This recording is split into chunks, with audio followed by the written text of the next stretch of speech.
नमस्कार दोस्तों हम लोग पढ़ रहे थे chapter 3 atom and molecules class 9th का साइंस का बुक है। केमिस्ट्री वाला पार्ट हम लोग पढ़ रहे थे। इसमें हम लोगों ने दोस्तों पढ़ चुका था। बहुत सारी चीज़ों को देख लेते हैं। हम लोगों ने कहाँ तक पढ़ चुके थे दोस्तों? हम लोग लगभग आयन तक पढ़ चुके थे। आयन तक हम लोगों ने दोस्तों पूरा कर लिया था। अगर आप लोग उस वीडियो को नहीं देखे हैं तो कृपया करके आप लोग उसको देख सकते हैं। आज हम लोग दोस्तों देखेंगे कि किस प्रकार से हमारे फार्मूला बनते हैं, कि क्यों राइटिंग केमिकल फार्मूला किस प्रकार से किया जाता है, किस प्रकार के इसे केमिकल फार्मूला से लिखा जाता है और ये कैसे बनता है। आज दोस्तों हम लोग उसके बारे में चर्चा करेंगे। तो इसके पहले आप लोगों से ये हम लोगों ने इसमें दोस्तों हम लोग क्या करेंगे, इससे पहले कुछ तत्वों के नाम, कुछ एलिमेंट्स के नाम मैं आप लोगों को बता देना चाहता हूँ। जैसे देख लीजिए इन स्थानों पर, जैसे कि अगर आप लोगों से पूछा जाए हाइड्रोजन क्या होता है, इसके पहले दोस्तों कि आप लोगों को मैं केमिकल फार्मूला पढ़ाऊँ उससे पहले कुछ तत्वों के नाम आप लोगों को जानना ज़रूरी है। लगभग आप लोग दोस्तों 9th में हैं तो 18 से 20 जो है केमिकल्स के नाम से आप लोगों को याद होना चाहिए। एटॉमिक नंबर क्या होता है, उसका एटॉमिक मास क्या होता है, ये सब चीज़ें आप लोगों को याद होनी चाहिए 20 तक। तो चलिए देखते हैं दोस्तों कौन कौन सा है। जैसे देखिए हाइड्रोजन दिया गया है। हाइड्रोजन का एटॉमिक नंबर 1 होता है। इसका मास कितना होता है? 1। जो ये पॉइंट करके जो जो लिखा है दोस्तों उसको हम लोग छोड़ेंगे, केवल 1 लिखेंगे। और इसकी वैलेंसी कितना होता है? +1 और -1। इसी प्रकार हाइड्रोजन के बाद आता है हीलियम। इसका एटॉमिक नंबर 2 होता है। इसका मास जो होता है 4 होता है। इसकी वैलेंसी 0 होती है। लिथियम क्या होता है दोस्तों? 3 आता है। एटॉमिक नंबर 6.9 होता है। +1 इसका क्या होता है? वैलेंसी +1। बेरिलियम होता है। फिर उसके बाद क्या होता है दोस्तों? बोरान होता है। बोरान का 10 होता है। वैलेंसी -3 और +3। ये सब दोस्तों आप लोगों को याद करना है। कार्बन किस स्थान पर आता है? 6 नंबर पर आता है। इसका 12 होता है और वैलेंसी +4 और +2 होती है। नाइट्रोजन देखा जाए दोस्तों +7 नंबर पर आता है। इसकी मास जो होती है 14 होती है और इसकी वैलेंसी देख लीजिए दोस्तों +1 +2 +3 और -1 -2 -3 भी यहाँ पर दिया गया है। ऑक्सीजन की बात किया जाए तो ऑक्सीजन की जो एटॉमिक नंबर 8 होता है और इसकी जो एटॉमिक मास होता है वो 15.9 होता है। फ्लोरीन जो होता है दोस्तों 9 होता है। 18 होता है। नियॉन की बात की जाए तो 10 एटॉमिक नंबर होता है। 20 क्या होता है? इसका एटॉमिक मास होता है और 0 वैलेंसी होता है। इसी प्रकार दोस्तों अगर देखा जाए सोडियम की बात किया जाए तो सोडियम का 11 होता है एटॉमिक नंबर। इसका मास जो होता है 22 होता है। वैलेंसी +1 होती है। मैग्नीशियम की बात किया जाए तो 12 होता है। 24 इसकी एटॉमिक मास होता है और वैलेंसी +2 होती है। एल्युमिनियम किस नंबर पर आता है? 13 नंबर पर आता है। एटॉमिक नंबर 13 हो गया। 26 क्या हो गया? उसका भार हो गया, मतलब मास हो गया। +3 इसकी वैलेंसी होगी। सिलिकॉन की बात करें तो 14 होता है। इसका 28 इसका क्या होता है? एटॉमिक मास होता है और ये क्या होता है? उसका वैलेंसी हो गया। फास्फोरस जो दोस्तों 15 होता है। 30 होता है। फिर ये होता है। सल्फर का 16 होता है। 32 होता है। क्लोरीन का बात किया जाए तो 17 इसका नंबर होता है। 35 इसका भार होता है और इसकी वैलेंसी इतनी होती है। तो दोस्तों आप लोग इसको पढ़ सकते हैं। यहाँ से 18 क्या हो गया? इसका एटॉमिक नंबर हो गया। 39 क्या हो गया? इसका मास हो गया। 0 इसकी वैलेंसी होती है आर्गन की। पोटेशियम के देखा जाए तो 19 हो गया। 39 इसका मास होता है। +1 इसकी वैलेंसी होती है। कैल्शियम की बात किया जाए तो 20 इसका मास एटॉमिक नंबर होता है। मास जो होता है 14 होता है। +2 इसकी वैलेंसी होती है। तो दोस्तों मैं आप लोगों को इसमें एक चीज़ और बता देना चाहता हूँ कि आप लोगों को बस क्या याद करना है, इसमें एटॉमिक नंबर याद करना है। क्या याद करना है दोस्तों? Atomic number. जैसे हाइड्रोजन का 1 होता है। Hydrogen, helium, lithium, beryllium, boron, carbon, nitrogen, oxygen, fluorine, neon, sodium, magnesium, aluminium, silicon, phosphorus, sulphur, chlorine, argon, potassium, calcium. तो ये 20 ठो हो गए दोस्तों। फिर उसके बाद आप लोगों को इसका जो एटॉमिक नंबर जो है आप लोग याद कर लीजिएगा, क्योंकि अगर 20 तक याद कर लेंगे तो एटॉमिक नंबर आप लोगों को याद हो जाएगा। सीरियल वाइज से दोस्तों आप लोग जरूर इसको याद कर लीजिएगा। जब देखिए दोस्तों एटॉमिक मास आप लोगों को याद करने की ज़रूरत नहीं है। एटॉमिक मास ऐसे ही बन जाता है, जैसे इसका 2 है तो इसका इसका दुगुना 4 होता है। ये 4 है तो दोस्तों इसका हमेशा 2 गुना होता है, लेकिन कभी कभी एकाक अंक 1 2 अंक 3 अंक इधर उधर हो जाते हैं। जैसे 4 का देखा जाए तो बेरिलियम का देखा जाए तो इसका कितना हो जाता है, 9 हो जाता है। 5 का 2 गुना 10 होता है। 5 का 2 गुना 14 होता है। 9 का 2 गुना 18 होता है। 11 का 2 गुना 22। 12 का 24। देख रहे हैं दोस्तों आप लोग, बस यहाँ पर 2 गुना जो होता है उसका एटॉमिक मास होता है। एटॉमिक नंबर का 2 टाइम्स उसका मास हो जाता है। जैसे 15 है तो 15 का 2 गुना 30 हो गया। 17 हो गया, 17 का 2 गुना 34 होता है, लेकिन यहाँ पर 35 दिया गया है। कुछ दोस्तों कुछ तत्व ऐसे हैं जिसका इधर उधर हो जाता है, तो आप लोग ध्यान रखिएगा कि एटॉमिक नंबर याद कर लीजिएगा।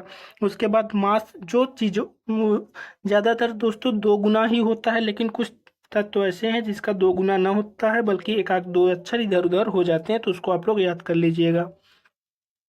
तो ये हो गया दोस्तों, मैंने 20 तक आप लोगों को बता दिया, तो कृपया करके 20 तक आप लोग जरूर याद कर लीजिएगा, क्योंकि अभी आप लोग 9 में है तो 20 तक इनफ है।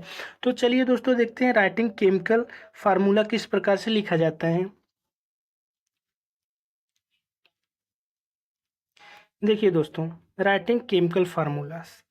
अब आप लोगों को बात ये आती है कि किस प्रकार से केमिकल फार्मूलास लिखा जाता है। जब भी देखिए कोई भी एलिमेंट्स को हम लोग ऐड करते हैं, जैसे मान लीजिए दोस्तों क्या है, कैल्शियम ले रहे हैं और क्लोराइड ले रहे हैं, इन दोनों को ऐड कर रहे हैं तो दोस्तों CaCl2 बन रहा है। तो ये किस प्रकार से बन रहा है, क्या कारण है कि यहाँ पर 2 ही आ रहा है, ये सब चीज़ें आज हम लोग दोस्तों देखेंगे। इसका केमिकल फार्मूला का एक ये तत्व होता है कि हम लोग उसको बैलेंस करके चलें। अगर बैलेंस नहीं रहेगा तो केमिकल फार्मूला हमारा गलत रहेगा। तो बैलेंस करने के लिए क्या होता है, तो उसके लिए कुछ नियम होते हैं। बैलेंस करने के लिए मैं आप लोगों को एक चीज़ बता रहा हूँ, इसमें जो कि दिया भी गया है कि बैलेंस करने की क्या ज़रूरत है। मान लीजिए एक ह्यूमन बींग्स है, ह्यूमन बींग्स के 2 आर्म्स हैं, मतलब उसके 2 हाथ होते हैं। अगर ऑक्टोपस की बात किया जाए तो ऑक्टोपस के पास कितने हाथ होते हैं, 8 हाथ होते हैं। तो ह्यूमन के पास कितने होते हैं दोस्तों, अगर ह्यूमन की बात किया जाए तो ह्यूमन के पास 2 होते हैं। ऑक्टोपस के पास कितने हाथ होते हैं, 8 हाथ होते हैं। अगर हम इसको बैलेंस करके चलें तो किस प्रकार से हम इसको बैलेंस कर सकते हैं, हम ऐसे नहीं लिख सकते दोस्तों। OH4, 4 मतलब दोस्तों 4 हाइड्रोजन मान होता है 2, 2 और 4 का मल्टीप्लाई करते हैं 8, इसका मान भी 8 हो गया और इसका मान भी 8 हो गया। तो ये बैलेंस नहीं हो गया दोस्तों। OH4 मतलब ऑक्टोपस के पास 8 हो गया और मैन के पास भी 8 ही हो गया। तो हम लोग इसको बैलेंस करके चलते हैं, तो इसको हम जब देखेंगे दोनों में 8 8 है तो ये बैलेंस हो गया। तो उसको ज़रूरी होता है केमिकल फार्मूला को बैलेंस करना। तो बैलेंस करके इसीलिए दोस्तों केमिकल फार्मूलास को बैलेंस किया जाता है। अब चलिए देखते हैं कुछ केमिकल फार्मूलास पे सिंबल जो होते हैं दोस्तों वो फिक्स्ड होते हैं, उसको हम लोग चेंज नहीं कर सकते हैं। जैसे देखा जाए आयंस की बात किया जाए, जैसे देखिए दोस्तों Na+, इस पर एक चार्ज है। ये Cu+, इस पर भी एक चार्ज है। Mg2+, कैल्शियम पर 2+, जिंक पर 2+, Fe2+, और Cu पर 2+ होता है। मतलब इन पार्ट पर देखा जाए कितने पर 2+ होता है, कितने पर magnesium, calcium, zinc, iron, copper. और कितने पर 3 होता है दोस्तों, एल्युमिनियम, आयरन। ये तो होता है कब, पॉजिटिव में। निगेटिव में भी होता है दोस्तों, जैसे देखिए ऑक्साइड और सल्फाइड 2 होते हैं। नाइट्रेट 3+ होता है।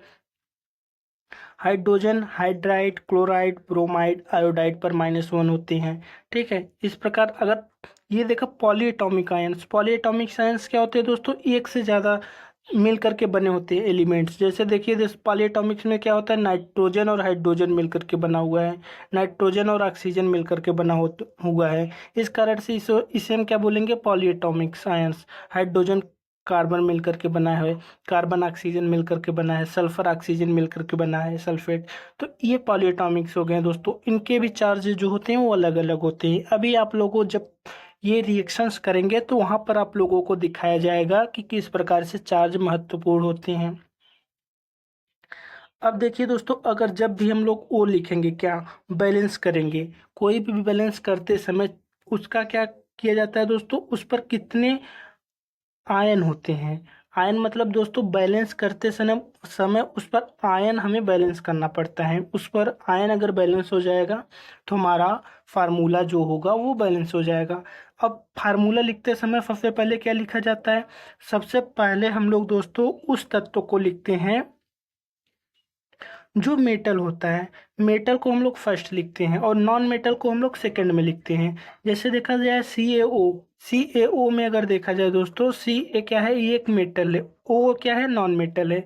इसी प्रकार अगर एन ए सी एल को देखा जाए दोस्तों, सोडियम क्या है? मेटल है। क्लोराइड क्या है? नॉन मेटल है। तो पहले इसी प्रकार सी यू ओ में देखा जाए तो कॉपर पहले मेटल है, ओ क्या है? ऑक्साइड नॉन मेटल है। तो इस प्रकार से पहले मेटल हम लोग लिखेंगे, नॉन मेटल को उसके बाद लिखेंगे। ठीक है दोस्तों, तो चलिए आप लोगों को इतना तो समझ में आ गया, पहले मेटल लिखा जाता है उसके बाद नॉन मेटल लिखा जाता है। तो अगर अब आप लोगों को देखा जाए, अगर पॉली एटॉमिक दे दिया गया, जैसे देखिए दोस्तों यहाँ पर क्या दिया गया है? MgHO2। MgHOH2 हम लोग इसको ऐसे नहीं लिख सकते दोस्तों, MgOH और 2 हम लोग यहाँ पर नहीं लिख सकते। जब भी लिखेंगे दोस्तों इसको हम लोग ब्रैकेट में ही लिखेंगे, क्योंकि यह जो है OH दोनों पर 2 का पावर है। 2 आयन दो है जो है दोस्तों, वो क्या है? दोनों पर है, OH पर भी है। इसलिए हम केवल इसको हम लोग ऐसे नहीं लिख सकते कि केवल H पर ही हम 2 लगा दें। तो जब भी लिखेंगे पॉलीएटॉमिक आयंस में ये ध्यान रखिएगा कि उसके दोनों पार्ट पर होना चाहिए। जैसे OH है दोस्तों, तो यहाँ पर OH2 ऐसे लिखा जाएगा।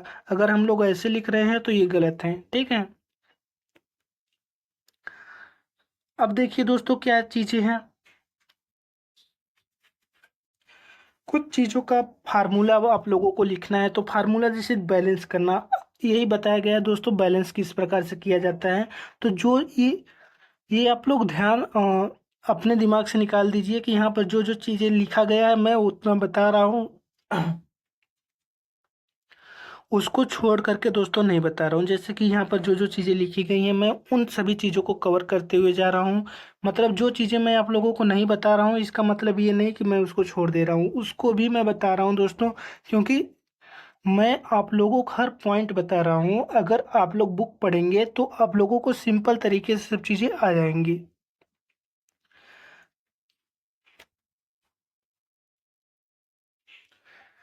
तो चलिए दोस्तों देखते हैं हम लोग ये क्या लिखा गया है। जैसे अगर आप लोग क्या करेंगे, जैसे कोई भी फार्मूला लिखना है हाइड्रोजन और क्लोरीन का, तो पहले आप लोग सिंबल लिखेंगे दोस्तों, हाइड्रोजन और क्लोरीन, ये सिंबल लिख लिए। अब इस पर वैलेंसी देखेंगे दोस्तों, वह हाइड्रोजन का वैलेंसी 1 होता है। कितना होता है दोस्तों? हाइड्रोजन का वैलेंसी 1 होता है, क्लोरीन का 1 होता है। बस इसको इस प्रकार से क्रॉस मल्टीप्लाई कर देंगे तो HCl हमारा आ जाएगा, ठीक है। ये हमारा फार्मूला हो गया। अब हाइड्रोजन सल्फाइड लिखना है दोस्तों, तो पहले आप लोग क्या करोगे? हाइड्रोजन लिखोगे फिर सल्फाइड लिखोगे। वैलेंसी दोस्तों, वैलेंसी और आयन ये सब आप लोगों को याद करना है। मैंने अभी आप लोगों को बताया था वैलेंसी कितनी होती है। जैसे कि हाइड्रोजन की वैलेंसी अगर देखा जाए तो दोस्तों यहाँ पर आप लोग चलते हैं, हम लोग देखिए दोस्तों, यहाँ पर हाइड्रोजन की वैलेंसी +1 दिया गया है, हाइड्रोजन का +1 दिया गया है। जैसे हमें निकालना किसका है? हाइड्रोजन सल्फाइड का। हाइड्रोजन सल्फाइड का निकालना है तो हम लोग यहाँ पर लिखेंगे दोस्तों H और S। हाइड्रोजन सल्फाइड हो गया हमारा, H और S। अब देखते हैं इस पर वैलेंसी कितनी है। हाइड्रोजन पर दोस्तों मान लेते हैं +1 है। अब सल्फाइड पर कितनी है?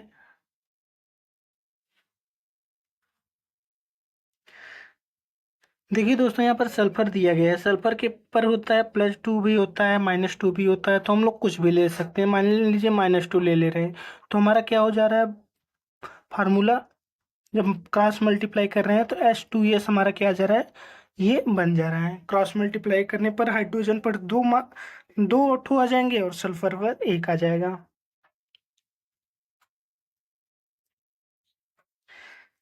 ठीक है। इसी प्रकार दोस्तों आप लोग देख सकते हैं, यहाँ पर क्लोरीन पर भी देख लीजिए इस प्रकार से। इस वाले पार्ट पर अगर देखा जाए CCl पर क्या होता है, क्लोरीन का कितना होता है, कार्बन का 4 होता है और Cl का 1 होता है, तो CCl4 आ गया। इसी प्रकार दोस्तों यहाँ पर देख लीजिए, मैग्नीशियम क्लोराइड का Mg पर 2 चार्ज होता है, Cl पर -1। हम या तो बैलेंस कर सकते हैं दोस्तों किसके द्वारा, या आयन के द्वारा कर सकते हैं, या फिर उस पर हम लोग ये देख सकते हैं कि उसकी वैलेंसी कितनी है, वैलेंसी देख सकते हैं, या फिर उस पर चार्ज देख सकते हैं। अब दोस्तों अब मैं आप लोगों को चार्ज दिखा रहा हूँ। चार्ज कहाँ पर लिखा गया है, जैसे देखिए दोस्तों यहाँ पर दिया गया है, मैग्नीशियम के बारे में बात किया गया है। मैग्नीशियम पर कितने चार्ज हैं, 2 ठो हैं, ठीक है। अब मैग्नीशियम पर देख लेते हैं, यहाँ पर मैग्नीशियम पर 2 चार्ज हो गया दोस्तों। क्लोरीन पर आते हैं, क्लोरीन देखते हैं क्लोरीन पर कितना चार्ज है। तो क्लोरीन अगर आप लोग देखोगे दोस्तों, तो यहाँ पर देखिए,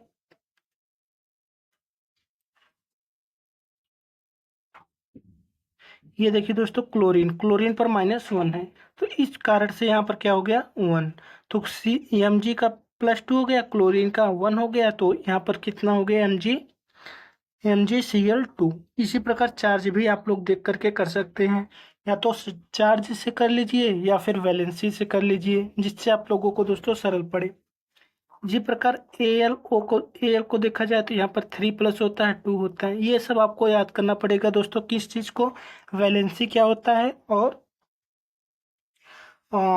चार्ज कितना होता है, ताकि आप लोग उसको याद लिख सको। इसी प्रकार सब चीज़ें यहाँ पर दोस्तों दी गई हैं। उम्मीद करते हैं दोस्तों इतना तो अब आप लोगों को समझ में आ गया होगा कि किस प्रकार से ये लिखा जाता है।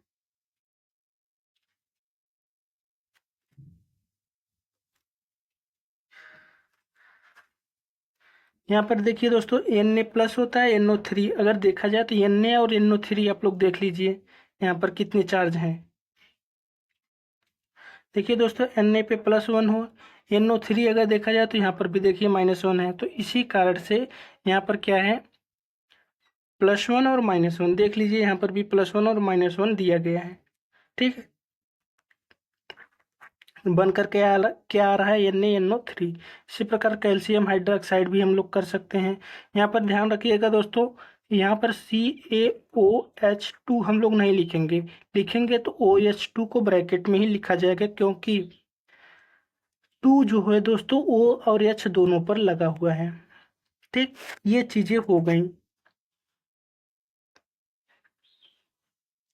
जिसे आप लोगों को बताना था। इसी प्रकार इस पर देखा जाए दोस्तों, अगर इस पर देखा जाए तो NH4 तो लिखेंगे, लेकिन जब 2 लगाएंगे तो इस पूरे ब्रैकेट पर लगाएंगे, ठीक है, जैसा कि यहाँ पर लगाया गया है।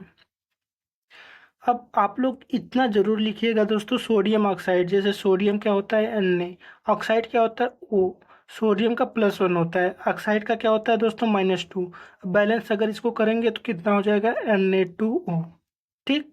इसी प्रकार हम लोग ये पूरा फार्मूला लगा, आप लोग इसको लगा सकते हैं। आप लोग कोशिश करिएगा दोस्तों कि किस प्रकार से इसको लगाया जा सकता है, ठीक है। आगे चलते हैं।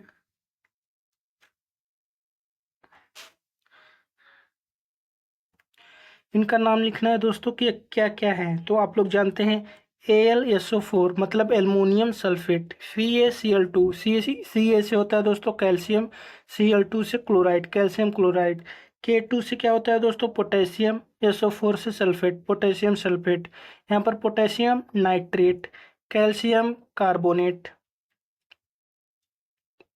अब आप लोगों को ये बताना है कि केमिकल फार्मूला क्यों यूज किया जाता है, तो केमिकल फार्मूला हम लोग बैलेंस करने के लिए यूज करते हैं, ताकि कोई भी फार्मूला लिखे वो एक बैलेंस में रहे।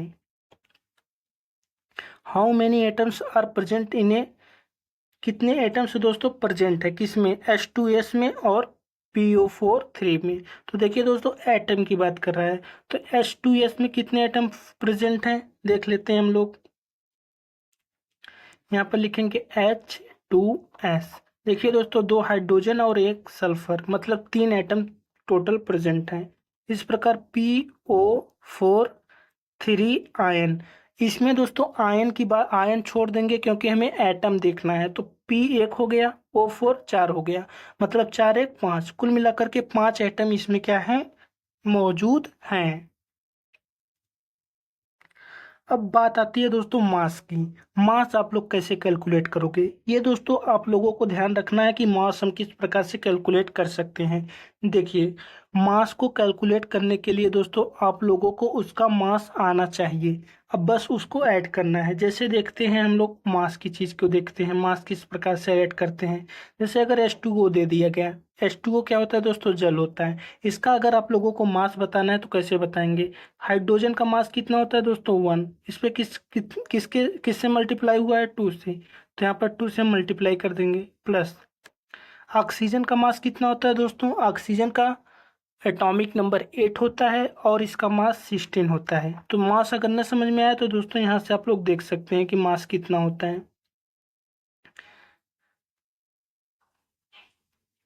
देख लीजिए दोस्तों, यहाँ पर दिया है हमारा ऑक्सीजन 8 और इसका एटॉमिक नंबर 15.99 इसका मास है।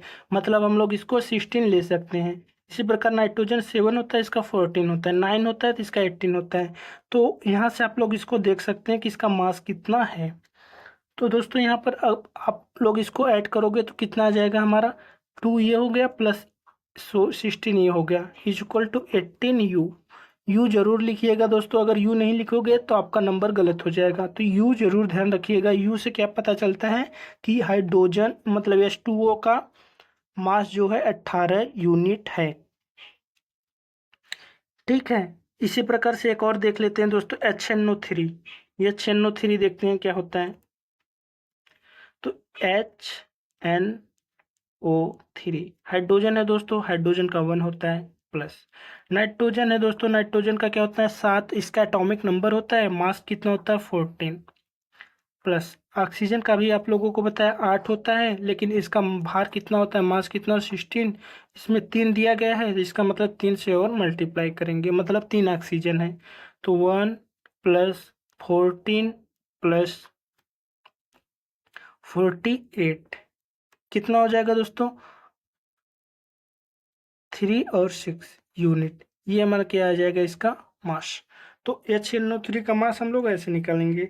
ठीक है दोस्तों, अब आप लोगों को अगर दे दिया जाए, मान लीजिए यहाँ पर मास दोस्तों, हम ये वाला, ये दोनों चीज एक ही हैं। कौन कौन सा चीज, फार्मूला यूनिट मास और मॉलिक्यूलर मास। मॉलिक्यूलर मास या निकालना हो या फिर फार्मूला में जो मास दिया गया उसको निकालना है, तो मास हम दोनों उसी तरीके से निकालेंगे, कोई डिफरेंस नहीं है। जैसे मान लीजिए इसका निकालना है आप लोगों को, किसका, कैल्शियम क्लोराइड का। तो लिख लेते हैं कैल्शियम क्लोराइड, CaCl2। कैल्शियम का क्या होता है दोस्तों, कैल्शियम का होता है क्या, 20। 20 इसका क्या होता है, एटॉमिक नंबर। इसका मास कितना हो जाएगा, 14, क्योंकि 20 में 2 से मल्टीप्लाई कर देंगे। क्लोरीन का दोस्तों कितना होता है, लगभग 35 होता है, 35.5। यहाँ पर देखिए दोस्तों दिया भी गया है 35.5। तो इसका अगर लिखेंगे तो 35.5 इंटू 2, यही करेंगे दोस्तों। अब हम लोग इसको जब निकालेंगे तो हमारा कितना हो जाएगा, 14 प्लस 70 प्लस 1, 71। कितना आ जाएगा दोस्तों, 1 1। मतलब इतना यूनिट हमारा क्या आ जाएगा, इसका मास आ जाएगा। बस दोस्तों इतना ही आप लोगों को करना था। जैसे अब आप लोग हमें इसको जरूर अपने कॉपी में लगा कर देखिए दोस्तों कि क्या मास किसका होता है। और भी फार्मूला ले सकते हैं आप लोग किसी और बुक से। जैसे हाइड्रोजन दिया गया है, हाइड्रोजन का मास अगर आप लोगों को निकालना है तो हाइड्रोजन का मास कितना होता है, H2, मतलब 1 गुणे 2 इज इक्वल टू 2। इसी प्रकार Cl2 देखा जाए दोस्तों कितना होता है, तो 2 इंटू क्लोरीन का कितना होता है, 17।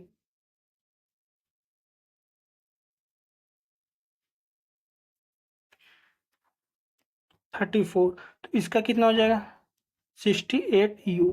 ठीक है, इसी प्रकार CH4 देखेंगे, CH4 को देखेंगे तो कितना हो जाएगा, इसका 6 होता है तो 12 हो जाएगा, प्लस 4 इंटू 1, तो कितना हो जाएगा, 16 क्या हो जाएगा, इसका हो जाएगा CH4 का। ठीक है, इसी प्रकार दोस्तों हम लोग किसी का भी निकाल सकते हैं। जैसे मान लीजिए आप लोग Na2O का निकाल रहे हैं, Na2 और O का। ठीक है, तो 2 इंटू सोडियम कितना होता है दोस्तों, 11 होता है। 11 का अगर 2 गुना करते हैं तो 11 का 2 गुना 22 होता है। प्लस ऑक्सीजन का भी आप लोग पढ़े 16 होता है। बस इसको ऐड कर लीजिए। 44 प्लस 16 60 यूनिट। दोस्तों एक दो अंक इधर उधर आ सकता है, क्योंकि अगर हम लोग मास गलत ले लेंगे तो थोड़ा इधर उधर आ सकता है। तो उम्मीद करते हैं दोस्तों अब आज आप लोगों को मास निकालने आ गया होगा। आप लोग क्या काम करिएगा दोस्तों, मास जरूर निकालिएगा सभी एलिमेंट्स के। इसके साथ ही आप लोग 20 तक जो है एटॉमिक नंबर जरूर याद कर लीजिएगा। इसके साथ ही मैंने आप लोगों को बैलेंस ही बता दिया है। आप लोग पहले क्या काम करिए, उसको एक ही बार में न याद करिए, बल्कि उसको अपने तरीके से लिखते रहिए, फिर उसको याद करते रहिए दोस्तों, थोड़ा थोड़ा करके। तो ये चैप्टर होता है दोस्तों ख़त्म। अब मैं कल इसका एक क्लास और लेकर के इसकी एक्सरसाइज पूरा करवा दूंगा। तब तक के लिए अपना ध्यान रखिए। Bye bye, take care. Video अच्छी लगी हो तो लाइक शेयर सब्सक्राइब करना ना भूलिएगा।